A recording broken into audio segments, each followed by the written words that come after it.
तो दोस्तों, अब हम एंटर हो रहे हैं कोर्स के लास्ट हिस्से के अंदर। आपने अब तक काफ़ी डिफरेंट सॉफ्टवेयर सीखे हैं डिजिटल मार्केटिंग के इस कोर्स में, और मैं 100% श्योरिटी से कहता हूं कि उन सॉफ्टवेयर्स को यूज़ करके आपने अब तक पैसे भी कमाना शुरू कर दिए होंगे। मुझे अक्सर लिंक्डइन के ऊपर मैसेजेस आते हैं और फेसबुक पे मैसेजेस आते हैं कि सर आज हमने फेसबुक को यूज़ करते हुए $25 कमाए, आज हमने लिंक्डइन मार्केटिंग को यूज़ करते हुए $45 कमाए, and that gives me a lot of pleasure and happiness. अब हम कोर्स के इस आखिरी हिस्से के अंदर थोड़ी सी थ्योरी के बारे में पढ़ेंगे और थोड़ा सा देखेंगे कि मार्केटिंग की थ्योरी या डिजिटल मार्केटिंग की थ्योरी कौन कौन सी जरूरी है जिसके बारे में आपको पता होना चाहिए।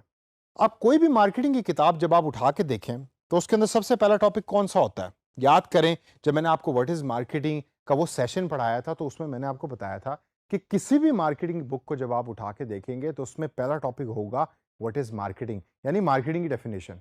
कोई भी यूट्यूब की वीडियो आप देख लें, वो भी हमेशा व्हाट इज मार्केटिंग से ही शुरू होती है, जो मार्केटिंग रिलेटेड कोर्स हो। लेकिन व्हाट इज मार्केटिंग के टॉपिक के बाद जो दूसरा टॉपिक सबसे ज्यादा इंपॉर्टेंट है मार्केटिंग की किताब में, वो है नीड, वांट और डिमांड का। अब आप एक चीज जहन में रखें कि यहां से अगले कुछ सेशंस में डेडिकेट करूंगा मार्केटिंग की उन थ्योरेटिकल टॉपिक्स के ऊपर कि जिसको समझना एक डिजिटल मार्केटियर के लिए बहुत ज्यादा जरूरी है। अगर आपको याद हो तो एक सेशन मैंने आपको बताया था जिसमें हमने जार्गन्स के बारे में डिस्कशन की थी कि डिजिटल मार्केटिंग के जार्गन्स क्या क्या हैं। सीपीए था, सीटीसी था, और डिफरेंट जार्गन्स के जो डिजिटल मार्केटिंग इंडस्ट्री में डिफरेंट डिजिटल मार्केटियर यूज कर रहे हैं। इसी तरीके से ये मार्केटिंग के वो जार्गन्स और टॉपिक्स हैं कि जिसको समझना और सीखना बहुत जरूरी है आपके लिए। तो आइए जरा थोड़ी सी नजर डालते हैं आज के इस टॉपिक के ऊपर जो है digital need, want and demand का। लेकिन सबसे पहले ये नीड, वांट और डिमांड होती क्या चीज है? यहां मुझे एक वाकया याद आता है। आज से 15 साल पहले मैं पंजाब के एक गांव में गया जहां रिश्तेदारों की शादी थी, और उस शादी के ऊपर मुझे याद है कि मुझे प्यास लगी and I asked for the water. और वो जब पानी का गिलास मेरे सामने आया तो वो काफ़ी गंदी क्वालिटी का पानी था, गदला पानी था। लेकिन जब मैंने अपने इर्द-गिर्द देखा तो वहाँ के जो लोकल लोग रहने वाले थे, वो उस पानी को बड़े आराम से पी भी रहे थे और उसको उबाल के उसको घर में भी यूज़ किया करते थे। उसी पानी को यूज़ करते हुए शरबत भी बन रहा था और उस शरबत को मेहमानों को सर्व भी किया जा रहा था, as if it was normal. लेकिन मैं चूँकि लाहौर से गया था और लाहौर के अंदर मैंने तो हमेशा यही देखा था कि पानी का गिलास जो है उसमें पानी बिल्कुल साफ-सुथरा है। तो आई गॉट कन्फ्यूज्ड कि ये क्या हो रहा है? So I started asking questions and I came to know कि उस इलाके का जो पानी है वो क्लियर नहीं है जिस तरह लाहौर का पानी क्लियर होता है, और लोग वहाँ उसी तरह का पानी पीने के ऊपर मजबूर हैं। इसी तरीके से आप अपने इलाके को अगर देखें तो हो सकता है आपके इलाके में भी पानी की क्वालिटी जो है वो उतनी साफ-सुथरी या अच्छी ना हो जिस तरह पाकिस्तान के बाकी इलाकों के अंदर है। और पानी का मसला तो आप अभी जानते ही हैं कि बड़ा एक सीरियस जो और गंभीर किस्म का मसला बनता जा रहा है पाकिस्तान के लिए। अब अगर हम नीड, वांट एंड डिमांड की बात करें तो सबसे पहले नीड का मतलब है ज़रूरत। ज़रूरत वो चीज़ें होती हैं कि जिसकी रिक्वायरमेंट है आपको ज़िंदा रहने के लिए, जिसमें खाना आ जाता है, पीने के लिए साफ़ पानी आ जाता है, और साफ़ पानी से पहले बल्कि पानी आता है। तो नीड आपकी यानी कि ज़रूरत आपकी है कि जब आपको प्यास लगी है तो आपको पानी चाहिए। अगर आपको साफ़ पानी मुहैया नहीं भी है तो आप कोई भी पानी जो आपको अवेलेबल होगा आप उसको यूज़ करते हुए अपनी प्यास को बुझाएँगे। तो आपकी ज़रूरत है कि आपने अपनी प्यास को बुझाना है। And the first thing which comes into your mind when you are thirsty is कि आपको पानी का गिलास चाहिए, और आपने वो पानी का गिलास पी लिया, उसकी क्वालिटी जो मर्ज़ी हो। अब हम आगे चलें और सेकंड कॉन्सेप्ट पे आते हैं जो है वांट। ये नीड से एक स्टेप ऊपर होता है। अब आपने पानी की तलब आपको हुई, आपने प्यास लगी, आपने पानी का ग्लास पी लिया, आपको उसकी ज़रूरत थी। अब वांट के अंदर आप डिफरेंट ऑप्शंस की तरफ देखते हैं। अब आप देखते हैं कि यार अच्छा मैंने पानी पीना है और पानी साफ-सुथरा होना चाहिए क्योंकि मेरा जो नॉलेज है और मेरा जो एक्सपीरियंस है वो मुझे बताता है कि साफ पानी अगर मैं पीऊँगा तो मेरी सेहत बिल्कुल ठीक रहेगी।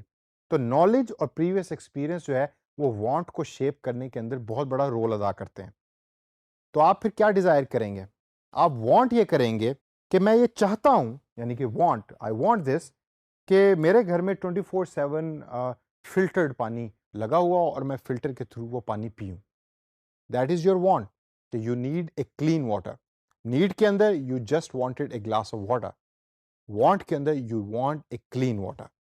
और लास्ट कॉन्सेप्ट है डिमांड का। डिमांड के अंदर बहुत बड़ा रोल प्ले हो रहा होता है आपकी बाइंग पावर का। ये बाइंग पावर क्या चीज है? डिजिटल मार्केटिंग तो सारा आपने सीख लिया, ज़रा मुझे जवाब दें कि बाइंग पावर से क्या मुराद है? बाइंग पावर से मुराद है कि आपकी जेब में पैसे कितने हैं। हो सकता है कि मेरी वांट तो ये कि मैं साफ-सुथरा पानी चाहता हूँ, लेकिन मेरे पास फ़िल्टर लगाने के पैसे ही ना हों, क्योंकि जब मैं एक दुकान पे गया हूँ और जाके मैंने फ़िल्टर की प्राइस पूछी है और वो प्राइस इतनी ज़्यादा है कि मुझे ऑलमोस्ट हार्ट अटैक आने लगा था, तो मैं उस वही मुँह लेके वापस आ गया कि भाई मैं फ़िल्टर तो लगवा नहीं सकता, लेकिन मुझे साफ़ पानी चाहिए। तो फिर एक दोस्त मुझे फ़ोन करता है और मुझे बताता है कि भई आपको फ़िल्टर घर पे लगवाने की ज़रूरत नहीं है। ऐसी जगह मौजूद हैं कि जिधर आप जाएँ और आप 20 लीटर के पानी की बोतल इतने रुपए में ले सकते हैं। अच्छा भई 20 लीटर के पानी की बोतल की जो कीमत है, वो तो मैं अफ़ोर्ड कर सकता हूँ। तो बाइंग पावर को यूज़ करते हुए I will go and I will by the clean water जो मेरी डिमांड के अंदर आता है। तो ये तीनों कॉन्सेप्ट नीड, वांट और डिमांड के वो कॉन्सेप्ट हैं कि जिसके ऊपर मार्केटिंग का पूरा लिटरेचर और सब्जेक्ट बेस करता है। एक मार्केटियर जो है वो कस्टमर की नीड को भी सैटिस्फाई कर रहा होता है, वांट को भी कर रहा होता है और डिमांड को भी कर रहा होता है। अब एप्पल आईफ़ोन जो है वो वांट है या डिमांड है, I leave that question to you और आप डिस्कशन बोर्ड के अंदर इसका जवाब दें। जो एप्पल आईफ़ोन हम अक्सर यूज़ कर रहे होते हैं, नीड तो मेरा ख्याल है नहीं है। अच्छा अगर एप्पल आईफ़ोन आपने यूज़ करना है तो उसकी नीड क्या होगी by the way? What is going to be the need of using Apple iPhone? वो हो सकता है कि आपकी नीड हो किसी दूसरे से बात करना, communication. So your basic need is communication, जो आप सैमसंग को भी यूज करके कर सकते हैं, नोकिया को भी कर सकते हैं, एप्पल को भी कर सकते हैं। लेकिन वो जो एप्पल का आईफोन है वो क्या आपकी नीड है, आपकी डिमांड है या वांट है? इसको सोचिए और इसका आंसर आप डिस्कशन बोर्ड के अंदर लिखें। अब डिजिटल एनवायरनमेंट के अंदर एज ए डिजिटल मार्केटियर ये बहुत ज़रूरी है कि आपको ये पता हो कि आपका जो रीडर है या जो कंटेंट को देख रहा है उसकी नीड, वांट एंड डिमांड क्या है। हो सकता है आपने एक ब्लॉग बनाया है और उस ब्लॉग के ऊपर आपने एक आर्टिकल पोस्ट किया है और उस आर्टिकल को पोस्ट पढ़ने वाले या पोस्ट को रीड करने वाले लोग हैं, उनको एंटरटेनमेंट की ज़रूरत है। तो हो सकता है कि उनकी एंटरटेनमेंट को सेटिस्फाई करने के लिए आप ब्लॉग बना रहे हैं, तो उसको जानिए, समझिए, रिसर्च करें और उसको ज़हन में रखते हुए आप अपने कंटेंट को उस तरह मोल्ड करें, उस तरह का कंटेंट बनाएँ कि जो आपका रीडर पढ़ना पसंद करे। The moment you start making the content जो आपका रीडर पढ़ना पसंद करेगा, दैट्स इट, आपकी digital as a digital marketeer job बहुत आसान हो जाएगी। तो दोस्तों वो तमाम क्वेश्चंस जो आप मुझसे डिस्कशन बोर्ड में पूछते हैं और वो उनका जवाब मैं भी जहाँ तक दे सकता हूँ मैं देता हूँ, मेरे कोचेज़ जो हैं वो आपको उनका जवाब दे रहे हैं। उस तमाम अप्लाइड नॉलेज को, उन क्वेश्चंस को आप ब्लेंड करें थ्योरी के साथ और आपका जो अप्लाइड नॉलेज है उसको बेहतर बनाएं ताकि आप एक अच्छे डिजिटल मार्केटर बन सकें और अपना वो काम जिसके ऑलरेडी आप पैसे कमाना शुरू कर दिए हैं आपने, उसको मज़ीद बेहतर बनाएं ताकि पैसे जितने आप कमा रहे हैं वो $20 की बजाय 40 हों, $40 की बजाय $60 हों, ताकि पैसों की अमाउंट भी बढ़े और आपको मज़ीद एक्सपीरियंस भी गेन हो।